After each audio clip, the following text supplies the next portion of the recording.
عن أبي هريرة رضي الله تعالى عنه قال قال رسول الله صلى الله عليه وسلم أتاكم رمضان شهر مبارك فرض الله عز وجل عليكم صيامه تفتح فيه أبواب السماء وتغلق فيه أبواب الجحيم سفدت فيه مرض الشياطين لله فيه ليلة خير من ألف شهر من حرم خيرها فقد حرم بسم الله الرحمن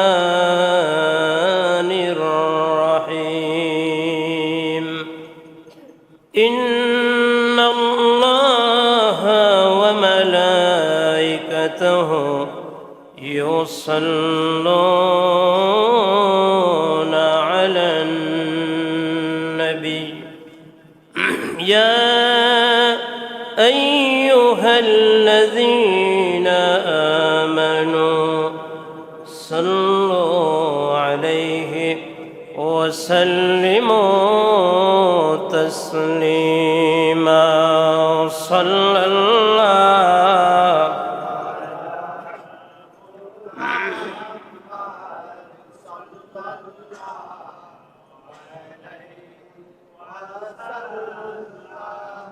صلى الله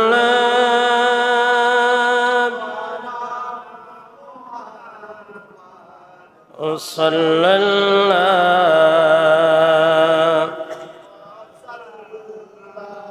فمحمدنا وسيدنا فليس لنا لإجابته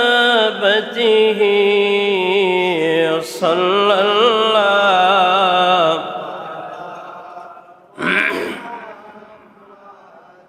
صلى الله عليه صلى الله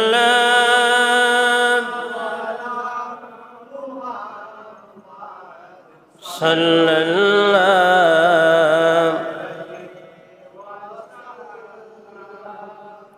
الحمد لله মহান সৃষ্টিকর্তা আল্লাহ রব্বুল ইজ্জত ওয়াল জালালের শাহানশাহী দরবারে শত কোটি শুকর ও সুজুদ যে আল্লাহ সুবহানাহু ওয়া তাআলা আমাদেরকে আদর করে ভালোবেসে পছন্দ করে নিজ রহমতের চাদরে প্রতিপালন করে পবিত্র রমজান মাসে রোজা অবস্থায় আল্লাহ পাকের ঘর মসজিদে জুমার নামাজ আদায়ের নিমিত্তে আসতে তৌফিক নসিব করেছেন। এজন্য সকলে কালিমাতুশ শুকর আদায় করে নেই আলহামদুলিল্লাহ।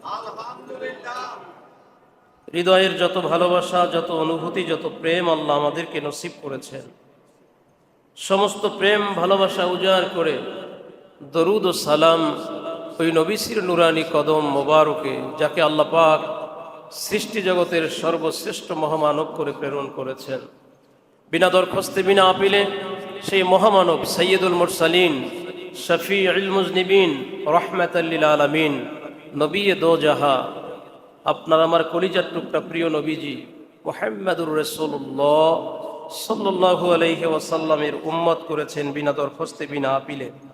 এজন্য আরেকবার পুরোষিত কণ্ঠে দারাজ আওয়াজে সকলে আল্লাহর দরবারে কৃতজ্ঞতা আদায় করে পড়ে নেই আলহামদুলিল্লাহ। সম্মানিত সুধী, পবিত্র রমজান মাস অত্যন্ত গুরুত্বপূর্ণ মাস।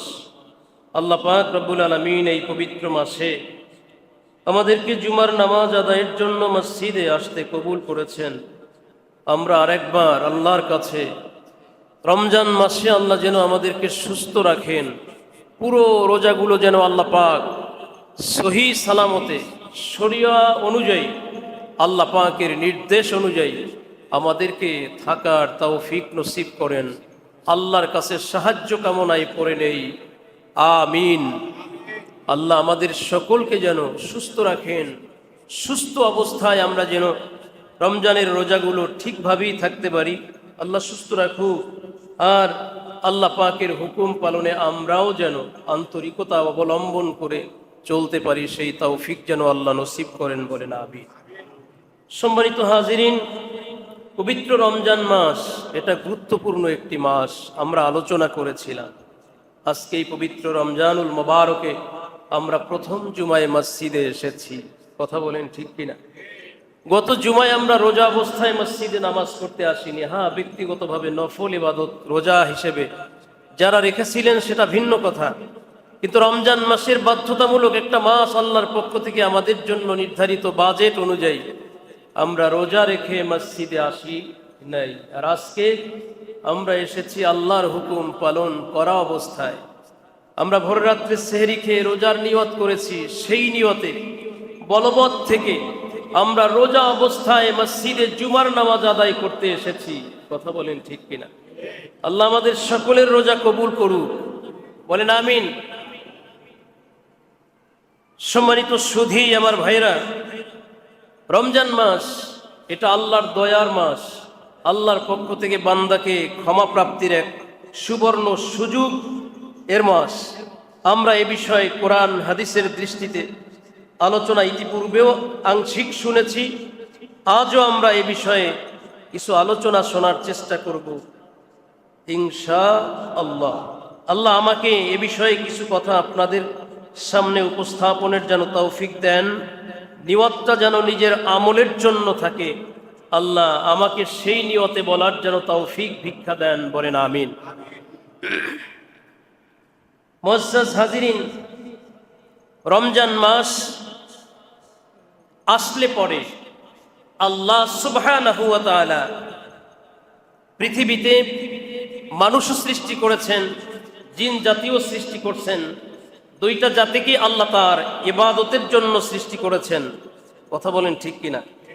আমরাও যেমন ইবাদত এর জন্য পৃথিবীতে এসেছি, আল্লাহর ইবাদত করার নিমিত্তে, তদ্রূপ আল্লাহ পাক জিন জাতিকেও ইবাদতের জন্য সৃষ্টি করেছেন। কিন্তু জিন জাতির মধ্যে এমন এক শ্রেণীর জিন আছে যারা সব সময় মানুষের ক্ষতি করে।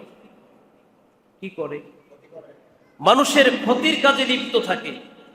এই যে ভয়ানক জিন জাতি, ভয়ানক মানুষের ক্ষতিকারক যে জাতিটা, এই রমজান মাসে আল্লাহ পাক এদেরকে একটা লোহার শিকলে আবদ্ধ করে আল্লাহ পাক রব্বুল আলামিন এদেরকে এক জায়গায় করে রাখেন, যাতে করে এরা মানুষের কাছে গিয়া বিভ্রান্তি ছড়াতে না পারে, ইমানদারদেরকে, রোজাদারদেরকে, যাতে করে এরা কোন রকমের অচা দিতে না পারে, রোজার থেকে তাদেরকে দূরে রাখতে না পারে। আল্লাহ পাক রব্বুল আলামিন রোজাদার বান্দাদের রোজার সৌজন্যে এই সমস্ত শয়তান মারদুদ এদেরকে আল্লাহ সুবহানাহু ওয়া তাআলা দূরে রাখেন, যাতে করে শয়তান মানুষদেরকে বিভ্রান্তিতে ফেলতে না পারে। এই কথাগুলো আল্লাহ সুবহানাহু ওয়া তাআলা তার প্রিয় হাবিব, আমাদের মায়ার নবীজি, কলিজার টুকরা প্রিয় নবীজি হাদিসে মোবারকার মধ্যে চমৎকার ভাষায় বলেছেন। হাদিসটা নাসাই শরীফের মধ্যে আসছে, মুসনাদে আহমদ এবং বাইহাকি শরীফের মধ্যে হাদিসখানা এসেছে। রাবিকুল শিরোমণি হযরতে আবু হুরায়রা রাদিয়াল্লাহু তাআলা আনহু হাদিসখানা বর্ণনা করেছেন। আন আবি হুরায়রা রাদিয়াল্লাহু তাআলা আনহু قال قال رسول الله صلى الله عليه وسلم أتاكم رمضان شهر مبارك فرض الله عز وجل عليكم صيامه تفتح فيه أبواب السماء وتغلق فيه أبواب الجحيم سفدت فيه مرض الشياطين لله فيه ليلة خير من ألف شهر من حرم খৈরহা ফাকাদ হুরিমা। হযরতে আবু হুরায়রা রাদিয়াল্লাহু তাআলা আনহু হাদিসখানা বর্ণনা করেছেন। আপনার আমার কলিজার টুকরা মায়ার নবীজি, প্রিয় নবীজি রাসূলুল্লাহ সাল্লাল্লাহু আলাইহি ওয়াসাল্লাম চমৎকার ভাষায় ইরশাদ করেছেন, যখন তোমাদের নিকট রমজান মাস উপস্থিত হয়, আতাকুম রমাদানু শাহরুম মুবারাকুন, বরকতময় রমজান মাস তোমাদের মাঝে যখন উপস্থিত হয়, ফারাদাল্লাহু আযজা ওয়া জাল্লা আলাইকুম সিয়ামাহু তুফতাহু ফীহি আবওয়াবুস সামাই, যে উহা একটা বরকতময় মাস, এজন্য আল্লাহ পাক রব্বুল আলামিন এই মাসটাকে তোমাদের জন্য পূর্ণ রমজান মাসে রোজা থাকা ফরজ করে দিয়েছেন। সুবহানাল্লাহ বলেন। এই রমজান মাসের পুরো মাসটাই তোমাদের জন্য আল্লাহ ফরজ করে দিয়েছেন। ফরদাল্লাহু আযজা ওয়া জাল্লা আলাইকুম সিয়ামাহু, পুরো মাসে রমজানের রোজা থাকা তোমাদের জন্য আল্লাহর পক্ষ থেকে আল্লাহ ফরজ করে দিয়েছেন। পাশাপাশি তোমাদের জন্য একটা মেসেজ হলো তুফতাহু ফিহি আবওয়াবুস সামাই, জেনে নাও তোমরা আল্লাহ পাক এই মাসে রহমতের আসমানের সব দরজাগুলো খুলে দেন। তুফতাহু ফিহি আবওয়াবুস সামাই, আল্লাহর আসমানে যতগুলো দরজা আছে, আয় জান্নাত, জান্নাতের সব দরজাগুলো আল্লাহ পাক রোজাদারের জন্য, রোজাদারের সম্মানে খুলে দেন। শুধু তাই না, ওয়াতুগলাকু ফিহি আবওয়াবুল জাহিম, জাহান্নামের সব দরজাগুলোর দরজায় আল্লাহ পাক তালা মেরে দেন, জাহান্নামের দরওয়াজাগুলো বন্ধ করে দেন। সুবহানাল্লাহ। ওয়াসুফিদাত ফিহি মারাদুস শায়াতিন, আর মারদুদ শয়তান, যারা মানুষদেরকে বিভ্রান্তি দেয়, বিভ্রান্তি ছড়ায় মানুষের মাঝে, তাদের হাত কয়রা পরায় দেন। সুবহানাল্লাহ। দুনিয়ায় মানুষ অন্যায় করলে পুলিশ দিয়ে ধরে, হাত কয়রা লাগায়, জেলে নিয়ে যায়। আল্লাহ এই মাসে যারা শয়তান, যারা মারদুদ শয়তান, মানুষদের ঈমান ওয়াসওয়াসা দিয়ে নষ্ট করতে চায়, আমার আল্লাহ সুবহানাহু ওয়া তাআলা তাদেরকে এই মাসে রোজাদারদের রোজার পবিত্রতার জন্য, রোজার সম্মানে তাদের হাতগুলোর মধ্যে কয়রা লাগায় দেন, তাদেরকে শৃঙ্খলে আবদ্ধ করে নেন। সুবহানাল্লাহ।